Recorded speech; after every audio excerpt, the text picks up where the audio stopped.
ಪಂಬದ ನಲಿಕೆ ಕೊರಗ ಬುಡಕಟ್ಟು ಅಲೆಮಾರಿ ಸಮುದಾಯಗಳು ಹಿಂದೂಗಳಲ್ಲ, ಅವರ ಸಂಸ್ಕೃತಿ ಆಚರಣೆಗಳು ಬೇರೆಯೇ ಇದೆ ಎಂದು ನಟ ಚೇತನ್ ಹೇಳಿಕೆ ನೀಡಿದ್ದು ಈ ಬಗ್ಗೆ ಚರ್ಚೆ ವಿಮರ್ಶೆಗಳಿಗೆ ಕಾರಣವಾಗಿದೆ. ಕಾಂತಾರ ಸಿನಿಮಾದಲ್ಲಿ ಈ ತಳ ಸಮುದಾಯದ ಜನರನ್ನು ಹಿಂದೂಗಳೆಂದು ಬಿಂಬಿಸಿರುವುದು ತಪ್ಪು ಎಂದು ಅವರು ತಮ್ಮ ನಿಲುವನ್ನು ಸ್ಪಷ್ಟಪಡಿಸಿದ್ದಾರೆ. ತುಳುನಾಡಿನ ದೈವಾರಾಧನೆ ಮತ್ತು ವೈದಿಕರ ಆಚರಣೆಗಳಿಗೆ ಅಜಗಜಾಂತರ ವ್ಯತ್ಯಾಸವಿದೆ. ಈ ಆಚರಣೆಗಳನ್ನು ಹಿಂದೂ ಧರ್ಮ ಹೈಜಾಕ್ ಮಾಡಿದೆ ಎಂದಿದ್ದಾರೆ. ಇದರಿಂದಾಗಿ ಈ ಸಮುದಾಯಗಳು ಬೆಳೆಯಲು ಸಾಧ್ಯವಾಗುತ್ತಿಲ್ಲ ಎಂದರು. ಇಂತಹ ವಿಚಾರಗಳನ್ನು ತಂದು ಏಕೆ ವಿವಾದ ಸೃಷ್ಟಿಸುತ್ತೀರಿ ಎನ್ನುವ ಪತ್ರಕರ್ತರ ಪ್ರಶ್ನೆಗೆ ಸಮಾಜಕ್ಕೆ ಒಪ್ಪಿಕೊಳ್ಳುವ ಮನಸ್ಥಿತಿ ಇಲ್ಲದಿರುವುದರಿಂದ ಅದು ವಿವಾದವಾಗಿ ಅವರಿಗೆ ಕಾಣುತ್ತದೆ ಎಂದು ಅವರು ಹೇಳಿದ್ದಾರೆ.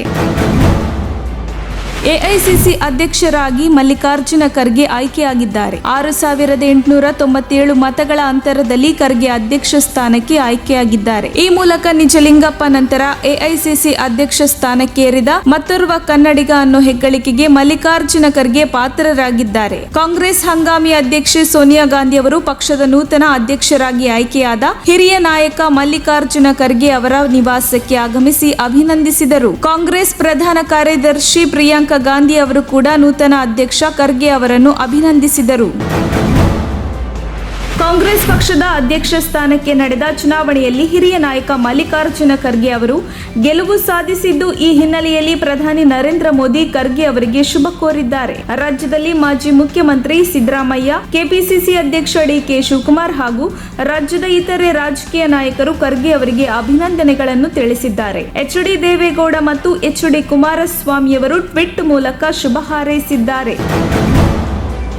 ಸೆಪ್ಟೆಂಬರ್ 29ರಂದು ತಮ್ಮ ಜಮೀನಿನಲ್ಲಿದ್ದ ಬಾಳೆಗೊನೆಯನ್ನು ಕದ್ದ ಆರೋಪದ ಮೇಲೆ ಮಾಲೀಕರಿಂದ ಥಳಿತಕ್ಕೊಳಗಾಗಿದ್ದ ದಲಿತ ವ್ಯಕ್ತಿಯೊಬ್ಬರು ಆಸ್ಪತ್ರೆಯಲ್ಲಿ ಮೃತಪಟ್ಟಿರುವ ಘಟನೆ ಮಧುಗಿರಿ ತಾಲೂಕಿನ ಇಟಕ ದಿಬ್ಬನಹಳ್ಳಿ ಗ್ರಾಮದಲ್ಲಿ ನಡೆದಿದೆ. 35 ವರ್ಷದ ಪುರುಷೋತ್ತಮ್ ಪ್ರಸಾದ್ ಸಂತ್ರಸ್ತ ವ್ಯಕ್ತಿಯಾಗಿದ್ದು, ಆರೋಪಿ ಕಾಳೇನಹಳ್ಳಿ ಬಾಲಾಜಿ ರೆಡ್ಡಿಯನ್ನು ಬಂಧಿಸಲಾಗಿದೆ. ಪೊಲೀಸರು ಸಂತ್ರಸ್ತನಿಗೆ ಚಿತ್ರಹಿಂಸೆ ನೀಡಿದ್ದಾರೆ ಎಂಬ ಕೆಲವು ದಲಿತ ವೇದಿಕೆಗಳ ಆರೋಪವನ್ನು ಎಸ್ಪಿ ರಾಹುಲ್ ಕುಮಾರ್ ಶಹಪೂರ್ವಾಡ್ ತಳ್ಳಿ ಹಾಕಿದ್ದಾರೆ.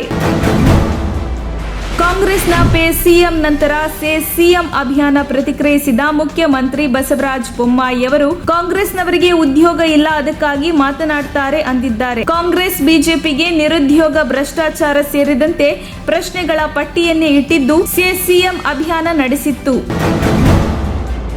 ದೀಪಾವಳಿ ಹಬ್ಬ ಹಿನ್ನೆಲೆ ನಗರದಲ್ಲಿ ಪ್ರತಿದಿನ ರಾತ್ರಿ 8ರಿಂದ 10 ಗಂಟೆಯವರೆಗೆ ಮಾತ್ರ ಪಟಾಕಿ ಸಿಡಿಸಲು ಕರ್ನಾಟಕ ರಾಜ್ಯ ಮಾಲಿನ್ಯ ನಿಯಂತ್ರಣ ಮಂಡಳಿ ಸುತ್ತೋಲೆ ಹೊರಡಿಸಿದೆ. ಶಬ್ದ ಮಾಲಿನ್ಯವನ್ನು ಹೆಚ್ಚಿಸುವ ಪಟಾಕಿಗಳನ್ನು ನಿಷೇಧಿಸಲಾಗಿದ್ದು, ಹಸಿರು ಪಟಾಕಿಗಳಿಗೆ ಮಾತ್ರ ಅನುಮತಿ ನೀಡಲಾಗಿದೆ. ರಾತ್ರಿಯಿಡೀ ಬೇಕಾಬಿಟ್ಟಿ ಪಟಾಕಿಗಳನ್ನು ಸಿಡಿಸುವಂತಿಲ್ಲ ಎಂದು ಉಲ್ಲೇಖಿಸಲಾಗಿದೆ. ಅದೇ ರೀತಿ ಹಬ್ಬದ ಮುನ್ನ ಮತ್ತು ನಂತರದ ಎಲ್ಲ 7 ದಿನಗಳಲ್ಲಿ ವಾಯು ಮತ್ತು ಶಬ್ದ ಮಾಲಿನ್ಯವನ್ನು ಅಳೆಯಲು ಎಲ್ಲ ಜಿಲ್ಲೆಗಳಿಗೆ ನಿರ್ದೇಶನಗಳನ್ನು ನೀಡಲಾಗಿದೆ. ಕಿಡಿಗೇಡಿಗಳ ಗುಂಪೊಂದು ದೆಹಲಿ ಮೂಲದ 38 ವರ್ಷದ ಮಹಿಳೆಯ ಮೇಲೆ ಗ್ಯಾಂಗ್ ರೇಪ್ ನಡೆಸಿದ್ದಾರೆ. ನಂದಗ್ರಾಮ್ ಪೊಲೀಸ್ ಠಾಣೆ ಸಮೀಪದ ಆಶ್ರಮದ ರಸ್ತೆ ಬಳಿ ಸಂತ್ರಸ್ತ ಮಹಿಳೆ ನಡೆದುಕೊಂಡು ಹೋಗುವಾಗ ಕಿಡಿಗೇಡಿಗಳ ಗುಂಪು ಹಲ್ಲೆ ನಡೆಸಿದೆ. ಬಳಿಕ ಮಹಿಳೆಯನ್ನು ಕಿಡ್ನಾಪ್ ಮಾಡಿ ಸತತ 2 ದಿನಗಳ ಕಾಲ ರೇಪ್ ಮಾಡಿ ಚಿತ್ರಹಿಂಸೆ ನೀಡಲಾಗಿದೆ ಎಂದು ವಿಚಾರಣೆಯ ವೇಳೆ ತಿಳಿದು ಬಂದಿದೆ. ಈ ಸಂಬಂಧ ಪೊಲೀಸರು ವಿಚಾರಣೆ ತೀವ್ರಗೊಳಿಸಿದ್ದು 4 ಆರೋಪಿಗಳನ್ನು ಬಂಧಿಸಿದ್ದಾರೆ. ಮಂಡ್ಯ ಮಳವಳ್ಳಿಯಲ್ಲಿ ನಡೆದ 10 ವರ್ಷದ ಬಾಲಕಿಯ ಅತ್ಯಾಚಾರ ಕೊಲೆ ಪ್ರಕರಣಕ್ಕೆ ಸಂಬಂಧಿಸಿದಂತೆ ಮಾಜಿ ಸಚಿವ ಜಮೀರ್ ಖಾನ್ ಇಂದು ಮೃತ ಬಾಲಕಿಯ ನಿವಾಸಕ್ಕೆ ಭೇಟಿ ನೀಡಿ ಪೋಷಕರಿಗೆ ಸಾಂತ್ವನ ಹೇಳಿದ್ದಾರೆ. ಇದೇ ವೇಳೆ ಕುಟುಂಬಕ್ಕೆ ವೈಯಕ್ತಿಕವಾಗಿ 5 ಲಕ್ಷ ರೂಪಾಯಿ ಹಣದ ನೆರವನ್ನು ನೀಡಿ ಮೃತ ಬಾಲಕಿಯ ಪೋಷಕರಿಗೆ ಸಾಂತ್ವನ ಹೇಳಿದರು. ನಂತರ ಮಾತನಾಡಿ, ಆರೋಪಿ ಮನುಷ್ಯನೇ ಅಲ್ಲ, 10 ವರ್ಷದ ಬಾಲಕಿಯ ಮೇಲೆ ಇಂತಹ ಘೋರ ಕೃತ್ಯ ನಡೆಸಲು ರಾಕ್ಷಸರಿಂದ ಮಾತ್ರ ಸಾಧ್ಯ ಎಂದ ಅವರು ಆರೋಪಿಯನ್ನು ತುಂಡು ತುಂಡಾಗಿ ಕತ್ತರಿಸಬೇಕು ಎಂದಿದ್ದಾರೆ.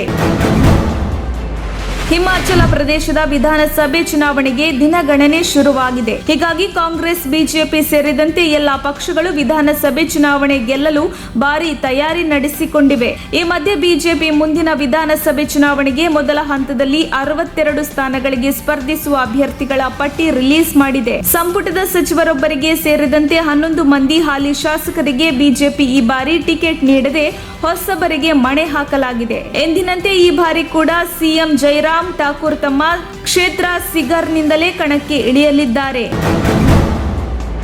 ಭಾರತ್ ಜೋಡೋ ಯಾತ್ರೆಯಲ್ಲಿ ಧ್ವಜ ಕಟ್ಟಲು ಹೋಗಿ ಕಾರ್ಮಿಕನೊಬ್ಬ ಆಯ ತಪ್ಪಿ ಕೆಳಗೆ ಬಿದ್ದು ಗಂಭೀರವಾಗಿ ಗಾಯ ಮಾಡಿಕೊಂಡಿರೋ ಘಟನೆ ಕರ್ನೂಲ್ ಜಿಲ್ಲೆಯ ಆಲೂರು ತಾಲೂಕಿನ ಛತ್ರಗುಡಿ ಗ್ರಾಮದಲ್ಲಿ ನಡೆದಿದೆ. ಗಂಭೀರವಾಗಿ ಗಾಯ ಮಾಡಿಕೊಂಡ ಕಾರ್ಮಿಕ ಚಂದರ್ ಕುಮಾರ್ ಸಹನಿ ಎಂಬುವವರು ಬಿಹಾರ ಮೂಲದವರಾಗಿದ್ದಾರೆ. ಭಾರತ್ ಜೋಡೋ ಪಾದಯಾತ್ರೆಯಲ್ಲಿ ಧ್ವಜ ಕಟ್ಟುವ ವೇಳೆ ಬೃಹತ್ ಗಾತ್ರದ ವಾಹನ ಮೇಲೆ ಏರಿದ್ದರು. ಈ ವೇಳೆ ಆಯ ತಪ್ಪಿ ಮೇಲಿನಿಂದ ಕೆಳಕ್ಕೆ ಬಿದ್ದಿದ್ದಾರೆ ಎನ್ನಲಾಗಿದೆ.